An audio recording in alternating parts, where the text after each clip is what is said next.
देख रहे हैं तेज खबर 24 और वक्त है खबरों का। रीवा कलेक्टर बसंत कुर्रे ने जिले में कोरोना संक्रमित मरीजों की संख्या और उनके स्वास्थ्य के संबंध में जानकारी प्रदान की है। कलेक्टर ने सभी मरीजों का स्वास्थ्य सामान्य बताया है और जिले वासियों से कोरोना संक्रमण से बचाव के लिए जारी गाइडलाइन का पालन करने की अपील भी की है।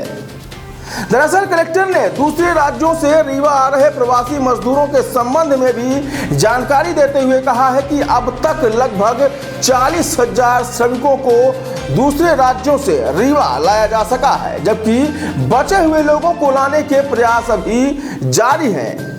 कलेक्टर ने बाहर से आने वाले श्रमिकों से भी अपील की है कि वह 14 दिनों तक पूरी तरह से खुद को क्वारंटाइन करके रखें ताकि वह खुद सुरक्षित रहें और अपने परिवार को भी सुरक्षित करें। रीवा जिले में कोरोना पॉजिटिव पेशेंट्स की संख्या अभी बढ़ी है। शुरू में केवल 2 ही पॉजिटिव केसेस थे, उनमें से एक स्वस्थ होकर घर जा चुके हैं। टोटल अभी तक 11 प्रकरण आए थे, जिसमें एक स्वस्थ होकर घर जाने के बाद अभी 10 प्रकरण हमारे पास अभी हैं जो कि पॉजिटिव केसेस हैं। इनके सभी को क्वारंटाइन करके इंस्टीट्यूशनल क्वारंटाइन में हैं ये, और इनका इलाज किया जा रहा है और सभी की अभी हालत अभी स्थिर है। ऐसे इसमें कोई भी सीरियस पेशेंट्स नहीं है। जैसा कि आप जान रहे हैं, बड़ी संख्या में रीवा में श्रमिक वापस लौट रहे हैं। अभी तक 40,000 से भी ज़्यादा श्रमिक जो कि रीवा ज़िले के निवासी हैं, ये अलग अलग राज्यों में अभी तक काम कर रहे थे। शासन के निर्देशानुसार और बसों और ट्रेन के माध्यम से इनको वापस लाया जा रहा है। अभी तक जैसा मैंने बताया कि लगभग 40,000 से भी ज़्यादा श्रमिक ज़िले में वापस लौट चुके हैं। इनका स्क्रीनिंग कराने के पश्चात जहाँ के ये निवासी हैं, जिन तहसीलों में, जिन ग्रामों में, वहाँ इनको शासन ने बस के माध्यम से इन सभी को पहुँचा रहे हैं। जो श्रमिक आ रहे हैं, क्योंकि ये कई ऐसे श्रमिक जो कि रेड जोन और हॉटस्पॉट्स में महाराष्ट्र और गुजरात में रहे, उन्हीं में से हमें 8 केसेस ऐसे मिले हैं जो कि पॉजिटिव पाए गए हैं। इनके टेस्टिंग और सैम्पलिंग लगातार हो रही है। फिर भी स्क्रीनिंग के पश्चात कई बार ऐसा होता है कि जो असिम्प्टोमेटिक केसेस हैं उनकी पहचान नहीं हो पाती और वो स्क्रीनिंग में पॉजिटिव हैं या नहीं है ये ज्ञात नहीं हो पाता है।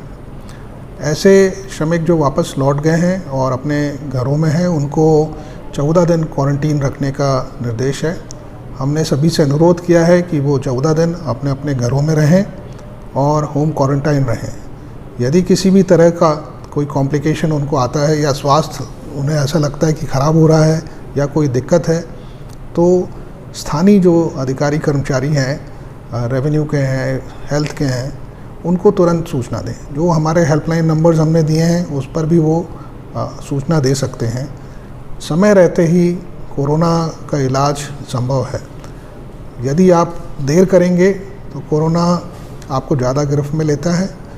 यदि आप समय रहते अगर आप सूचित करेंगे तो इलाज इसका जल्दी हो सकता है और जल्दी ठीक होने की भी इसमें संभावना रहती है।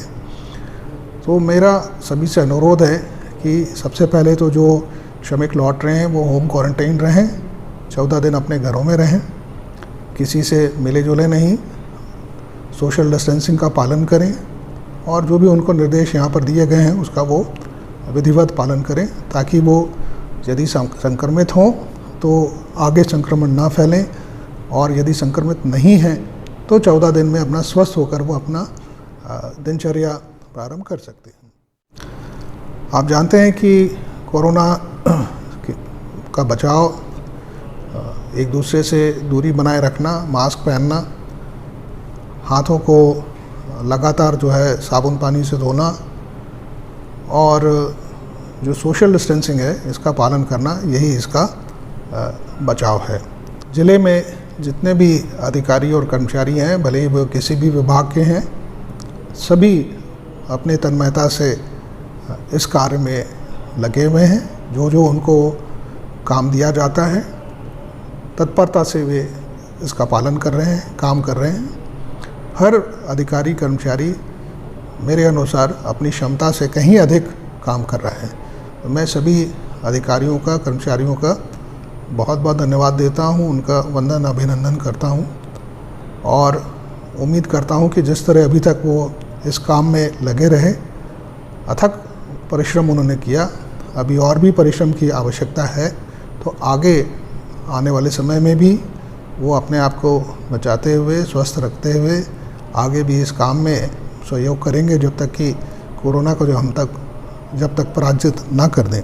कोरोना के इस अभियान में लगातार जो फ्रंट लाइन में रहते हैं उसमें सबसे पहले पुलिस, डॉक्टर्स और उनकी टीम, नगर निगम, नगर पालिकाएँ, नगर परिषद, उनके सभी अधिकारी कर्मचारी, मीडिया के बंधु जो कि हर ऐसे जो इंसिडेंट्स को रिपोर्ट करते हैं, उन सभी को भी मैं बहुत बहुत धन्यवाद देता हूं कि वो अपने काम में जो तत्परता से लगे हैं, इसी तरह वो हमको सहयोग आगे भी करते रहें। बहुत बहुत धन्यवाद।